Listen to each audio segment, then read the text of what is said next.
In case you haven't figured out by now, Dr. Sid Rosenthal is my psychiatrist.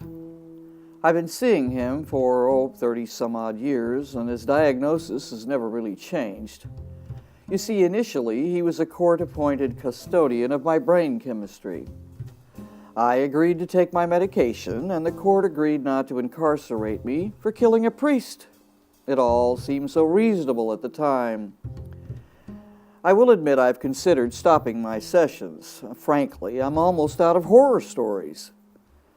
You can only spend so many years discussing your mother and how much you hate her and how you're afraid you're just like her. Even though you're not.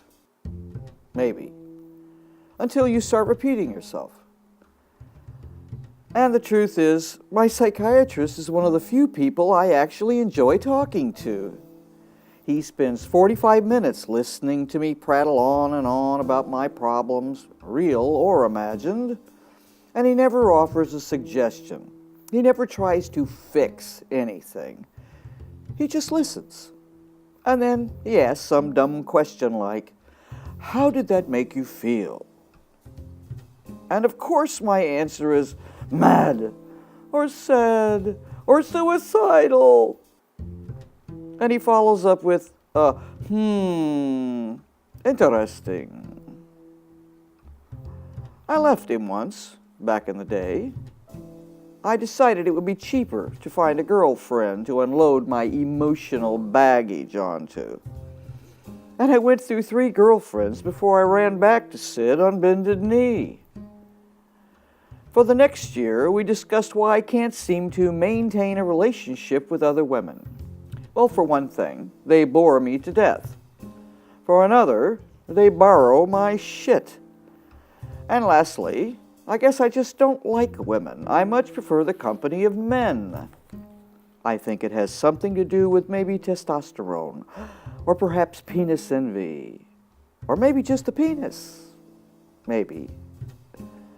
Sid and I spent an entire summer discussing my penis envy problem. Not that I consider it to be a problem. Sid said I envy men because I view them as the stronger sex, and that it has little to do with their sexual appendage.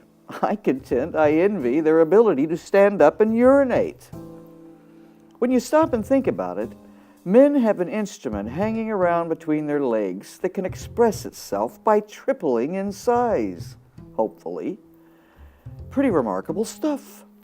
Women have nothing to compare, assuming you discount that whole pushing an entire human being through a tunnel the size of a Polish sausage casing. Which makes me think of my so-called mother, or better known as the host uterus. But we'll talk more about her someday, soon. But right now, I'm running late for my appointment with Dr. Rosenthal.